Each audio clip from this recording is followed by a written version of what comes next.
बिस्मिल्लाहिर्रहमानिर्रहीम अस्सलाम वालेकुम डियर स्टूडेंट्स आज हम डिस्कस करेंगे पेपर पैटर्न ऑफ F22।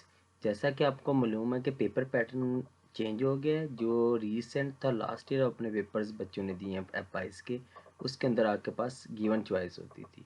फिर उन्होंने बोर्ड ने अभी रिसेंट पहले पेपर चेंज किया जिसके अंदर उसने चंद एक क्वेश्चन में, जैसे ये देखिए मेरे पास पेपर ओपन है आपके पास HSC 2 का। उसके जब पहले पेपर हुआ था उसके अंदर अभी जब पहले उन्होंने चॉइस दी उसमें जैसे इस पेपर के अंदर शॉर्ट क्वेश्चन के अंदर आपके पास होते थे 17 शॉर्ट क्वेश्चन जिसमें से आपने करने होते थे 12। अब उन्होंने किया, उन्होंने 12 ही दे दिए। पहले उन्होंने इसके अंदर जो 7 थे जो 7 पार्ट के अंदर ही चॉइस आपके पास दी थी। अब बोर्ड ने क्या किया है, अब बोर्ड ने ये चीज़ की है कि उसने हर क्वेश्चन के अंदर चॉइस दे दी है।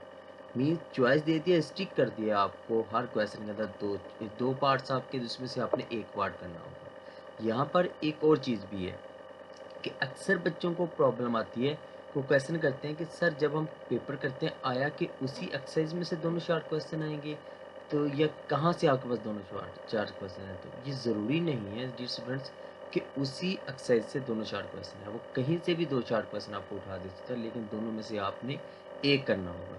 अभी देखिए जैसे ये वाला क्वेश्चन है पार्ट 1 है, तो इसमें से आपके पास यहाँ तो आप ये वाला पार्ट कर सकते हैं या आप ये वाला पार्ट कर सकते हैं, ठीक है। इसी तरह आपके पास इसमें देख लें, इसमें भी दो आपके पास चॉइस होगी। अगर मैं पहले पार्ट को डिस्कस करूँ तो इसके अंदर देखें, ये एक तो आपके पास 1.2 एक्सरसाइज में से है और एक आपके पास 1.4 एक्सरसाइज में से है। तो देखिए दोनों सेम एक ही एक्सरसाइज से नहीं आए हुए, ठीक हो गया। तो अगर मैं इसी तरह डिस्कस करूँ आपके पास लॉन्ग क्वेश्चन, तो लॉन्ग क्वेश्चन में भी ऐसे ही है, एक ही एक्सरसाइज से आना ज़रूरी नहीं है, ठीक है। लॉन्ग क्वेश्चन भी ये देखिए ये वाला जो क्वेश्चन है ये 1.3 एक्सरसाइज से लॉन्ग आया हुआ है, ठीक हो गया। और ये सेकंड चैप्टर के 2.9 एक्सरसाइज से लॉन्ग आया हुआ है, ठीक है। तो ज़रूरी नहीं है कि एक ही एक्सरसाइज से दोनों लॉन्ग आपके पास आ जाए, ठीक है।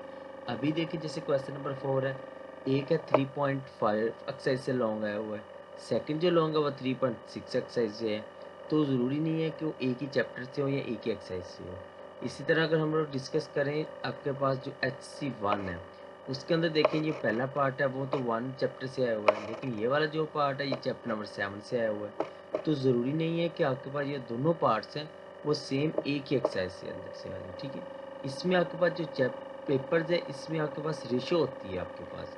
देखिए एंड पे आपके पास रेशो भी मेंशन होगी कि कितना पेपर किस में से आता है। देखिए ये आपके पास होता है नॉलेज बेस, ये अंडरस्टैंडिंग बेस, ठीक है। और जो आपके पास ये एप्लीकेशन बेस आ जाता है। तो हर में से आपके पास उन्होंने बाकायदा बना के अंडरस्टैंडिंग लेवल उसका बना के बताया था कि कितना पेपर किस में से और कितना पेपर किस में से है। तो ये आपके पास मेन चीज़ें थी जो आपके पास अभी अपडेटिंग में आई हैं।